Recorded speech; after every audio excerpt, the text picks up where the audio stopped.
নমস্কার। গল্পকথক মিতার চ্যানেলে জানাই তোমাকে আবারও অনেক অনেক স্বাগত। আজ আমি নিয়ে এসেছি আশাপূর্ণা দেবী রচিত একটি অসাধারণ ছোট গল্প। সত্যি গল্পটি যেন মন ছুঁয়ে যায়। গল্পটি পুরো শোনার অনুরোধ রইল আমার শ্রোতা বন্ধুদের কাছে। তো চলো আজকের গল্প পাঠ শুরু করা যাক। তবে গল্প শুরু করার আগে প্রত্যেকবারের মতো যারা আমার চ্যানেলে নতুন শ্রোতা বন্ধু আছো তারা অবশ্যই আমার চ্যানেলটি সাবস্ক্রাইব করে আমার পাশে থেকো। তো চলো শুনে নেওয়া যাক আজকের গল্প পাঠ, আশাপূর্ণা দেবী রচিত চরিত্রহীন গল্পটি। এখনো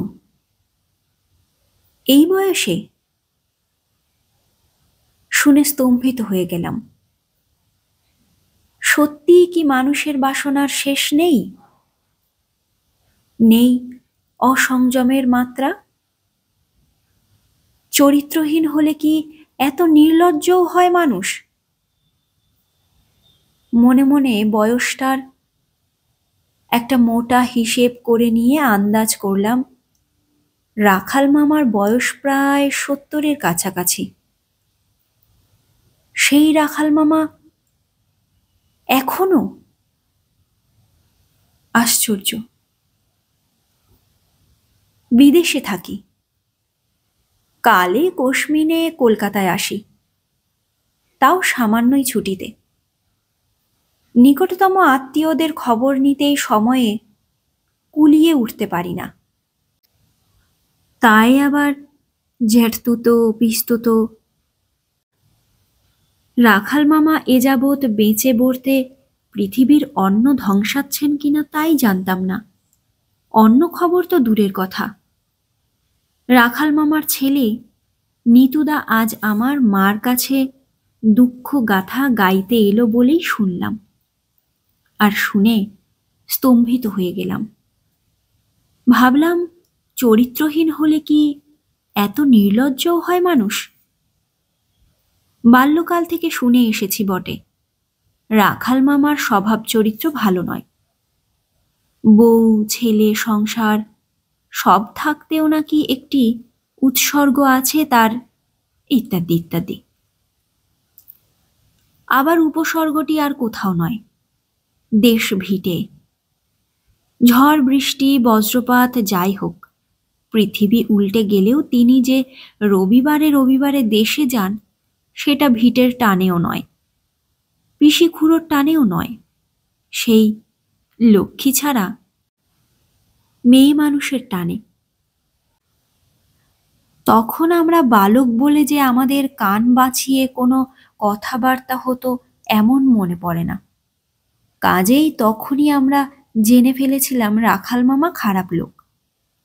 কিন্তু সে কি এ যুগের কথা? এই যুগ যুগান্তর পরে আবার কিনা কানে এলো রাখাল মামা সেই লক্ষ্মী ছাড়া মেয়ে মানুষের টানে? না, এখন বুড়ো বয়সে আর হপ্তায় হপ্তায় যাওয়ার ক্লেশ সহ্য হয় না, তাই দেশের বাড়িতেই বসবাস করছেন রাখাল মামা। ছেলেরা কলকাতায় নিয়ে আসবার জন্যে সহস্র সাধ্য সাধনা করেছে, নড়িয়ে আনতে পারছে না তাকে। ছুতোরও অভাব নেই রাখাল মামার, মাথা খুব পরিষ্কার। ছুতো হচ্ছে এই বয়সে আর কলকাতার ভাড়াটে বাড়িতে গুড়ের নাগরি ঠাসা হয়ে থাকতে পারবেন না তিনি। পাজি বদ নাতি নাতনিগুলোর দৌরাত্মি সহ্য করতে সারাদিন বৌদির কলহ কচকচিও তার অসহ্য। তাছাড়া ছেলেদের প্রশ্ন করেছেন রাখাল মামা, পারবে তোমরা আমার শরীর স্বাস্থ্য বজায় রাখতে, যা দরকার তার যোগান দিতে? কি উত্তর দেবে ছেলেরা? হ্যাঁ পারবো বলবে কোন ভরসায়? বয়স হয়েছে বলে শরীর স্বাস্থ্য বজায় রাখতে যে রাখাল মামার অনেক কিছুই চাই। চাই 1 সের করে খাঁটি দুধ, নিত্য ভাতের পাতে 6 খানেক করে সরতোলা গাওয়া ঘি, দুবেলা সদ্য মাঠ থেকে তোলা টাটকা শাক পাতা ডাঁটা, প্রতিদিন তাজা চারাপোনার ঝোল আর বাটি ভর্তি চুনো মৌরলার টক। এছাড়া আর যাই হোক, এগুলো অবশ্যই চাই। এই রকম নিয়ম যত্নে থাকতে পারলে নাকি আরো 15-20টা বছর হেসে খেলে হেঁটে ছুটে বেঁচে থাকতে পারেন রাখাল মামা। আর বাঁচতেই তো চান তিনি। কলকাতায় কি পয়সা ফেললেই এসব মিলবে? এখন অবশ্য গ্রামে ঘরেও আগের মতো কিছুই নেই, তবু কিছু আছে। প্রচুর না মিলুক, সামান্যও মেলে, যদি চেষ্টা যত্ন থাকে। কিন্তু সে চেষ্টা করে কে? কে আর? নিতুদা ক্ষুব্ধ বিরক্তিতে বলে, সেই তিনি। আমরা তো বলতে গেলে যাওয়া ছেড়েই দিয়েছি। নেহাত মাসকাবারি টাকা আর যেবারে যা ফরমাস থাকে সেই সব নিয়ে মাসে একবার করে। টাকা বন্ধ করে দিতে পারিস না? আমার মা বীরঙ্গনা বিক্রমে বলে ওঠেন। তাহলে কেমন না সুরসুরিয়ে কলকাতায় ফিরে আসেন দেখি। নিতুদা হতাশ ভাবে বলে। তাই কি হয়? হবে না কেন? মা পুনরায় উদ্দীপ্ত। তোরা বলবি আমরা ছাপোষা মোট মোট নগদ টাকা যদি দিতে না পারি? একসঙ্গে থাকো, খাও দাও, ব্যাস। তোমরাই তো আবার বলবে, কি কুলাঙ্গার ছেলেরা গো, বুড়ো বাপটাকে খেতে দেয় না। কেউ বলবে না? আবার স্বগতোক্তি করেন মা। বাপ বাপের মতো হয়তো মাথায় করে রাখবে ছেলেরা। বাপ অছেদ্দার কাজ করলে আবার মান্য কি? নিতুদা মলিন মুখে বলে, সে আর কে বুঝবে। বরং সকলেই ভাবে বউরা বুঝি বুড়ো শ্বশুরের ঝামেলা পোহাতে রাজি হয় না, তাই ছেলেরা বাপকে বনবাসে দিয়েছে। এর ওপর আবার টাকা বন্ধ। কিন্তু এত বাড়াবাড়িটা হলো কবে? মা বলেন, এ রোগ ছিল চিরকালই জানি। সুশীলাদি তো গ্রাম সম্পর্কে আমাদের বোন হয়, দেখেছি বরাবর। হাসাহাসিও করেছে সবাই, কিন্তু এমন বেহেডপনা ছিল না। ওই রাখালদা রবিবারে রবিবারে বাড়ি যেত, দেখা সাক্ষাৎ গল্প গুজব করত, এই পর্যন্ত। তবে মাস মাস খরচাটি দিয়েছে সুশীলাদিকে। ঈষৎ কৌতূহলী হয়ে বলি, তা তখনকার দিনে তোমাদের পাড়াগাঁয়ের সমাজ এসব অ্যালাউ করত? সুশীলাদির বাপ মা রাগ করতেন না? বাপ মা কোন চুলোয়? জ্ঞানের আগেই তো সব খেয়ে কাকা খুড়ির সংসারে ভর্তি। তা নিত্যি ছেলেবেলায় খুড়ি মুখ ঝামটা দিয়ে বলতো, কাজে নেই গেলায় আছো, দেব না ভাত। এর ওর দৌড়ে গিয়ে দাঁড়াতো মুখ শুকিয়ে। লোকে মায়া দয়া করে দুমুঠো ভাত দিত। সবই তো জ্ঞাত গোত্তর। শ্বশুরবাড়ি? সেখানেও তেমনি। যেমন কপালের জোর, কাকা খুড়ি একটা বর জোগাড় করে বিয়ে দিয়ে বিদায় করেছিল। 6 মাসের মধ্যেই তাকে শেষ করে আবার সেই কাকা খুড়ির ঘাড়ে। তাদেরই বা ভালো লাগবে কেন? নিত্য খিটিমিটি।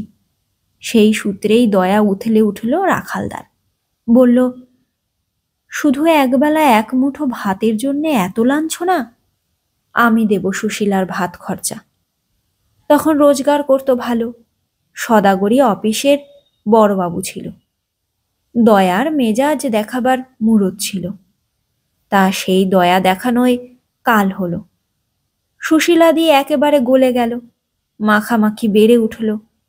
কাকা গলা ধাক্কা দিয়ে বিদায় করে দিল বিধবা মেয়ের রীতে চিরিত্তির দেখে। আমার অবশ্যই এসব শোনা কথা, স্পষ্ট মনে নেই।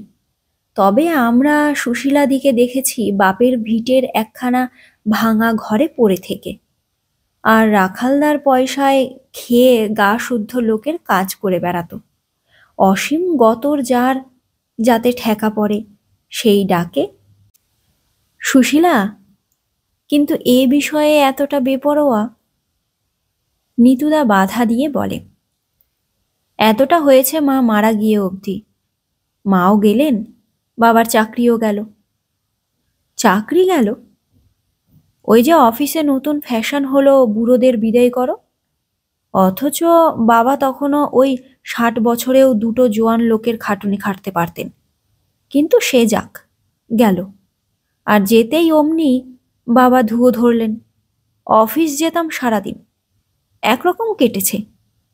এত 60 থাকতে পারবো না আমি। আমরা ভাবলাম, তা মন্দ কি? বউরা তো রাত দিন বাবা এই বললেন, বাবা তাই বললেন, এসব বলে বলে অশান্তি করছে। দেশে গিয়ে থাকতে পারেন তো দুপক্ষেরই ভালো। 4 ভাই 15 টাকা করে দেব, উনি সপাকেই খাবেন। আর পুরনো মুনেশের ছেলেটা কাজকর্ম করে দিয়ে যাবে, এই ব্যবস্থা। বাবার তো খুব উৎসাহ, খুব স্ফূর্তি। তখন কি জানি এসব অসভ্যতা হবে? পরের মাসেই গিয়ে দেখি রান্নাঘরে সুশীলা পিসি। বুঝুন, দেখে মনের অবস্থা কি হলো। এসব জানতাম বরাবরই, কিন্তু একেবারে এরকম প্রকাশ্যে। কৈফিয়ত দিলেন, এরও হাত পুড়িয়ে রেঁধে খাওয়া কষ্ট। ওরও নাকি ঘর পড়ে গেছে, থাকার কষ্ট। অতএব মা উগ্র কণ্ঠে বলে উঠলেন, তোরা বললি না তখন কিছু? কি বলবো বলুন? ওদের লজ্জা নেই, আমাদের তো আছে লজ্জা। কিছু না বোঝার ভান করেই চলে এলাম। এখনো যাই, একবেলা থাকি, খাই, চলে আসি। কিন্তু দেখুন, এই বাজারে সংসার থেকে 60টা করে টাকা বেরিয়ে যাওয়া, কলকাতার বাড়িতে থাকলে তো। বুঝলাম নিতুদার মূল ব্যথাটা কোথায়। অতঃপর নিতুদাতে আর মাতে প্রবল পরামর্শ চলতে লাগলো। কি করে এই অবৈধ কাণ্ডের একেবারে কাণ্ডচ্ছেদ করা যায়। ব্যবস্থা হলো, মা একবার সরজমিনে তদন্ত করতে যাবেন এবং সেই যত নষ্টের মূলকে যাচ্ছে তাই করে আর রাখাল মামাকে ধিক্কার দিয়ে বুঝিয়ে ছাড়বেন। সমাজের মধ্যে থেকে এসব অসামাজিকতা চলবে না। বলবেন, ওই পাপকে বিদেয় না করলে ছেলেরা মাসোহারা বন্ধ করে দেবে। কেনই বা বন্ধ করবে না? তুমি বাপ হয়ে যদি দেশে গাঁয়ে তাদের মুখ দেখানোর পথ বন্ধ করতে পারো, তাদের আর টাকা বন্ধের অপরাধ কোথায়? আমি বলি, তুমি আবার কেন পরের ব্যাপারে মাথা গলাতে যাবে মা? যে যা করছে করুক না, তোমার কি? মা ধিক্কারে আমাকে একেবারে মাটিতে মিশিয়ে দিয়ে বলেন, তুই বলিস কি রে বুলু? আমার কি? ভিটেটা আমার বাপ ঠাকুরদার নয়? সেখানে বসে যে যা করছে করবে। বেটা ছেলে বাইরে বাইরে যা করে করুক, ভিটেই পাপ এনে তুলবে? লজ্জার মাথা খেয়ে বলে ফেলি, পাপের আর কি? বয়সের তো গাছ পাথর নেই বাবা। মা তাতে দমেন না, বলেন, থাম তুই বলু, বয়সের বিচার কি করছে ওরা? এখনো যখন এত তখন আর? যাগ্গে, তুই পেটের ছেলে, কি আর বলবো। মোট কথা রাখালদাকে বুঝিয়ে আসবো ভিটেই বসে এত অনাচার চলবে না। লজ্জা নেই, ঘেন্না নেই, ছেলেদের সামনে মুখ তুলে দাঁড়াতে ভয় নেই। প্রবৃত্তিকে বলিহারি। শেষ পর্যন্ত আমার স্কন্ধে ভর করেই মার বারুইপুর যাত্রা। নিতুদা যাবেন না, এক্ষেত্রে ছেলেরা মুখোমুখি না হওয়াই ভালো। কি আর করা? তবে সত্যি বলতে কি, খুব অনিচ্ছে হচ্ছে না। আমারও কৌতূহল হচ্ছে সেই 70 বছরের প্রেমিক পুরুষটিকে দেখতে। দেখলাম, আর দেখেই প্রথমটায় মনে হলো, সত্যি চরিত্রহীন হলে কি এত নির্লজ্জও হয় মানুষ? সোজা সতেজ খাড়া দেহ, উজ্জ্বল মুখ চোখ, যেন প্রসন্নতার প্রতিমূর্তি। লজ্জা, কুণ্ঠা, দ্বিধা, সংকোচ কোনো কিছুর কোনো বালাই মাত্র নেই। একেবারে মুক্ত পুরুষ। মাকে দেখে ইয়ং ম্যানের মতো হৈ হৈ করে উঠলেন। আরে কে রে, বুলবুলি না? কি ব্যাপার, তুই কোথা থেকে? ইস, কতদিন পরে দেখা। বাপ ঠাকুরদার ভিটেটাকে তাহলে মনে আছে এখনো? কেউ আসে না, বুঝলি বুলবুলি, কেউ আর দেশে আসে না। দেশ একেবারে কানা পড়ে আছে। মা তো এই মুহূর্তেই বলতে পারতেন, কেন তুমি তো রয়েছ, দেশ গ্রাম বংশ সবকিছুর মুখ উজ্জ্বল করে। অথবা এও তো বলতে পারতেন, লোকে আর আসবে কোন মুখে, তোমাদের মতো মানুষেরা যেখানে বসবাস করছেন। বললে কাজ খানিকটা এগিয়ে থাকতো, কিন্তু বললেন না। জানি না, বললেন না নাকি বলতে পারলেন না। বহুদিন বিস্মৃত বুলবুলি শব্দটা কানে গিয়ে গলাটা ভারী হয়ে এলো কিনা। মোট কথা দেখতে পেলাম মা হেঁট হয়ে বসে বেশ পরিপাটি করেই পায়ের ধুলো নিলেন রাখাল মামার। ততক্ষণে রাখাল মামা আর একবার হৈ হৈ করে উঠেছেন। ওরে সুশীলা, কি তোর ঘোড়ার ডিমের কাজ নিয়ে রান্নাঘরে বসে আছিস? বেরিয়ে এসে দেখ সে কে এসেছে। বুলবুলি, আমাদের সেজ কাকার মেয়ে বুলবুলি। কি একখানা গিন্নিবান্নি হয়ে গেছে। হ্যাঁ রে, এইটি বুঝি তোর বড় ছেলে? সেই এতটুকুনি দেখেছিলাম। কাজকর্ম কি করে ছেলে? উত্তরের অপেক্ষা না করেই গড়গড় করে প্রশ্ন করে যান রাখাল মামা, আর যেন ছুটোছুটি করতে থাকেন। খুশিটা যে যথার্থই আন্তরিক তা বোঝা যায় ওর অস্থিরতায়। আবার হাঁক পারেন, ও সুশীলা, কানের মাথা খেয়েছিস নাকি? ততক্ষণে সুশীলা এসে দাঁড়িয়েছে। এই সুশীলা। অবাক হয়ে তাকিয়ে থাকি।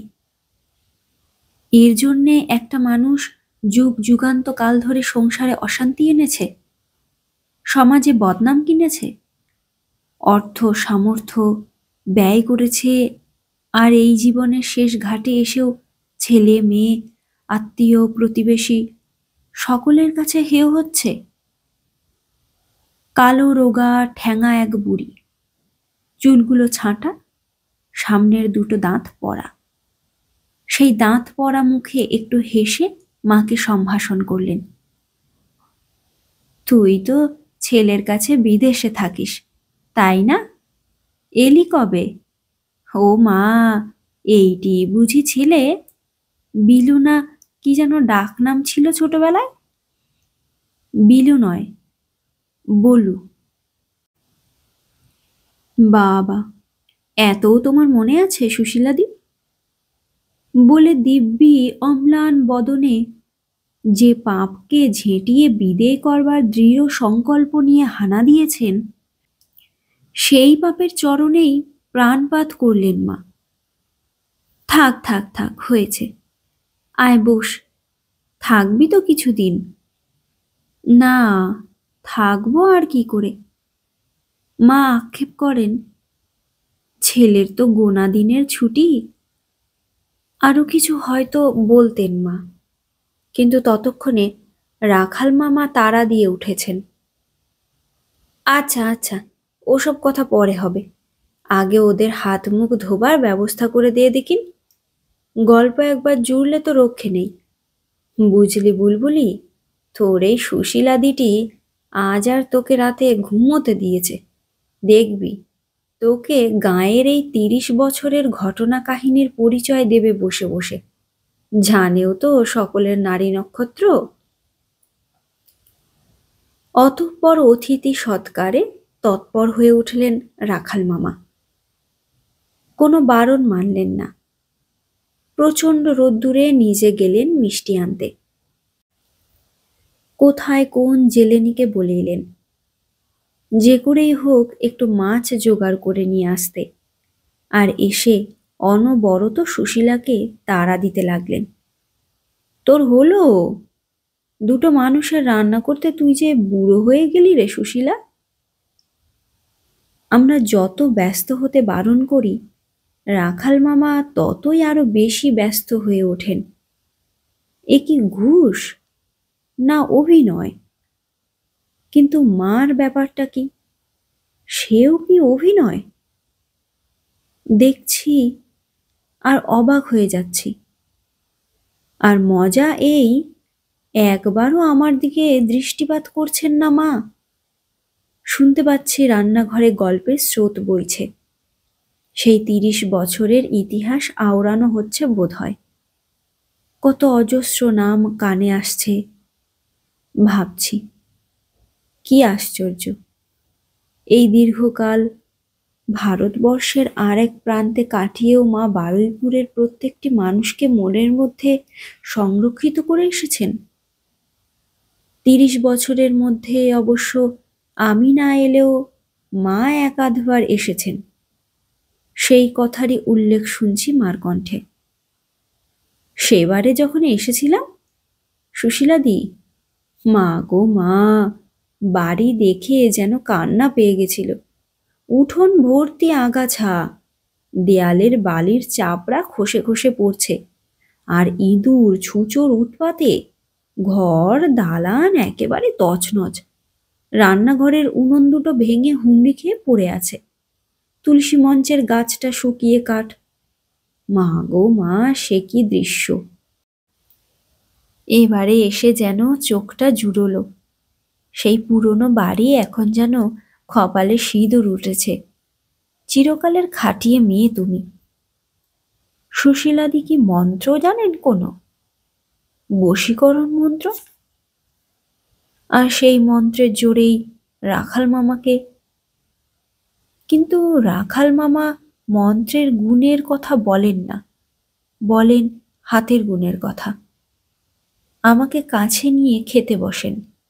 সেই ওর স্বর তোলা গাওয়া ঘি, বাড়ির গরুর দুধের ঘন ক্ষীর, টাটকা পুকুরের মাছের ঝোল, সদ্য মাঠ ভাঙা আনাজ তরকারি, মৌরলা মাছের কড়া টক, সমস্ত কিছু অনুষ্ঠান সহযোগে। আর আমার চাইতে ৩ গুণ বেশি অন্ন ব্যঞ্জন পার করে হাত চাটতে চাটতে প্রসন্ন মুখে সামনে বসে থাকা ছোট বোনের দিকে তাকিয়ে বলেন, হাতের গুণে? বুঝলি বুলবুলি, সুশীলার হাতের গুণে নোটে শাকও বাহবার হয়ে ওঠে। যা রাঁধে তাই যেন অমৃত।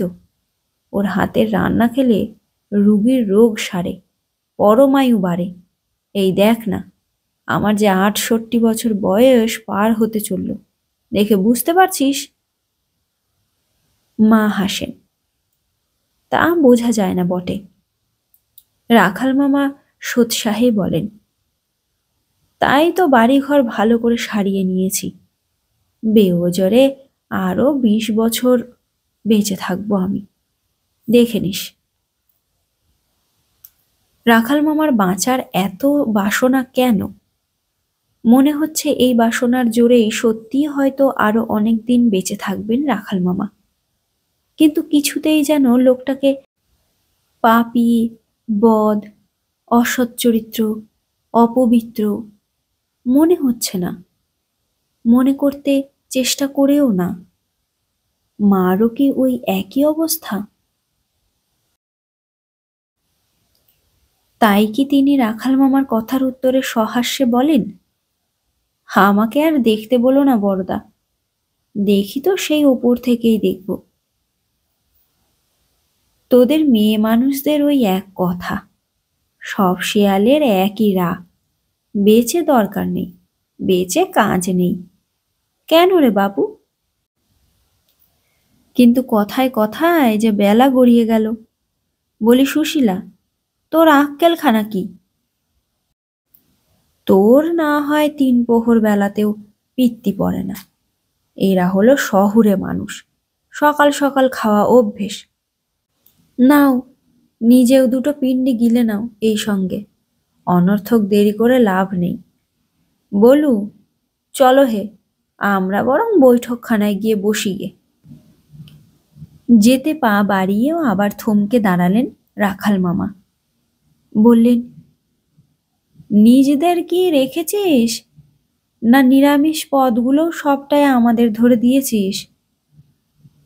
এসে অবধি রাখাল মামার হাঁক ডাকি শুনছি, ওর সঙ্গে সুশীলাদির কথা কওয়া শুনিনি, এই প্রথম শুনলাম। গম্ভীর শান্ত কণ্ঠে বললে, তুমি কি যাবে বৈঠকখানায়? হচ্ছে হচ্ছে, যাচ্ছিই তো, বলে তাড়াতাড়ি আমায় তাড়িয়ে নিয়ে চলে আসেন রাখাল মামা। ফিরতি পথে ট্রেনে বসে বললাম, মা, এটা কি হলো? মার পিত্রালয় বিচ্ছেদে চিত্ত বিষণ্ণ, উদাসভাবে বলেন, কি আর হলো? নিতুদাকে গিয়ে কি বলবে? বলবো আবার কি? মা নিজের অভ্যাসে সহসা উদ্দীপ্ত হয়ে বলেন, বলবো। কেন নড়বে রাখালদা দেশ থেকে? অত যত্ন, অত সেবা ত্রিভুবনে আর কে করবে ওর? মা সুরটা যে উল্টো লাগছে। মা আরো উদাসভাবে বলেন, তা কি করব? সবসময় কি এক সুর বাজে? নিতুদা বলবে তুমি ঘুষ খেয়েছ। ও, বলবে তো আমি একেবারে ভয়ে মরে যাব। কেন? নিতু কি জজ? আমি কি চুরির আসামি? বলি, ওই যে মেয়ে মানুষটা অগাধ বুদ্ধি, অফুরন্ত গতর আর অঢেল শক্তি নিয়ে চিরটা কাল শুধু ভেসে ভেসেই বেড়ালো, আর পরের সংসারের বেগার খেটে এলো। এই মরণকালে একটা নিজের সংসার পেয়ে বর্তে গেছে সে। বেচারাকে সেইটুকুন থেকে উচ্ছেদ করে আবার ছন্নছাড়া করব? ভাবতে মায়া হয় না? কি পরিপাটির সংসার, কি গোছ, কি ব্যবস্থা! দেখলে চোখ জুড়োয়। কি করে মুখের ওপর বলবো এ সংসারে তোমার অধিকার নেই, তুমি বিদেয় হও? কিন্তু তোমাদের সমাজ? চুলোয় যাক, সমাজকে আর কোন লোকটাই বা মানছে এখন? আর পাপ পুণ্যে, ধর্ম অধর্ম? মা একটা নিঃশ্বাস ফেলে বলেন, দেখ বলু, গিয়েছিলাম বটে তেরে মেরে, কিন্তু ওদের দেখে মনে হলো পাপ পুণ্য ধর্মাধর্মের বিচারকর্তা কি আমরা? যিনি মালিক, যিনি বিচারকর্তা, তিনিই সত্য বিচার করবেন।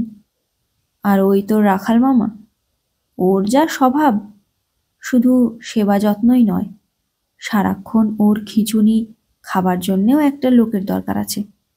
ছেলেরা পারবে, বউরা পারবে, কেউ পারবে না। শুধু নাকি যে মানুষটা চিরটা কাল ওকেই প্রাণ ঢেলেছে। আবেগকে সংহত করে সহসা একটু চুপ করে যান মা। আমি বলি, আমি কিন্তু বলেছি ওকে। কি বলেছিস? কাকে বলেছিস?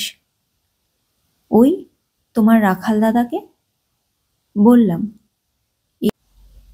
এ বয়সে এভাবে এখানে একা থাকায় ছেলেরা খুব দুঃখিত। 5 জনে তাদেরই নিন্দে করে, বলে বুড়ো বাপকে ফেলে দিয়েছে, এই ইত্যাদি ইত্যাদি। তা তা কি কি উত্তর দিলেন? লজ্জা পেলেন না, না ধমকে উঠলেন? লজ্জাও পেলেন না, ধমকেও উঠলেন না। ঠান্ডা গলায় বললেন, সে কথা যে বুঝি না বাবা তা নয়, কিন্তু ভেবে দেখ, আমি এখানে আছি তাই সুশীলা দুটো খেতে পাচ্ছে। ছেলেরা কি ওকে মাসোহারা দেবে? আমার চাকরি নেই, নগদ টাকা দেবার ক্ষমতা নেই, তাই এই কৌশল খেলে বসে আছি। চিরটা কাল যে মানুষটা আমার মুখ চেয়েই রইল, তাকে এখন আমার টাকা নেই বলে ভাসিয়ে দেব? আর ওটারও চিরকাল নিজের একটা সংসার নেই বলে কি আক্ষেপ। তাই বলি, কিছুই তো হলো না, তবু মরণকালে দুটো হাঁড়িকুড়ি নেড়েও যদি জীবনটা সার্থক হলো ভেবে শান্তি পায় তো পাক। ছেলে ব্যাটাদের তো বলেই দিয়েছি, তোরা যত পারিস আমার নিন্দে করে বেড়াস, বলিস বাবা বদমেজাজি, বাবা খামখেয়ালি, বাবা একজেদি, বাবা খিটখিটে, কারুর সঙ্গে বনিয়ে থাকতে পারে না বাবা। নচেত আরও যা প্রাণে চায় বলিস পাঁচজনকে, আমার কোনো কিছুতেই গায়ে ফোস্কা পড়বে না। মা কি ভালো করে সবটা শুনতে পেলেন? জানালার বাইরে মুখ ফিরিয়ে বসে আছেন দেখছি যে। আজ এখানেই শেষ করছি বন্ধুরা, আবার হাজির হব নতুন একটি গল্প নিয়ে। ভালো থাকবেন, সুস্থ থাকবেন। গল্পটি কেমন লাগলো অবশ্যই কমেন্ট করে জানাবেন, আর ভালো লাগলে গল্পটিতে অবশ্যই একটি লাইক করবেন।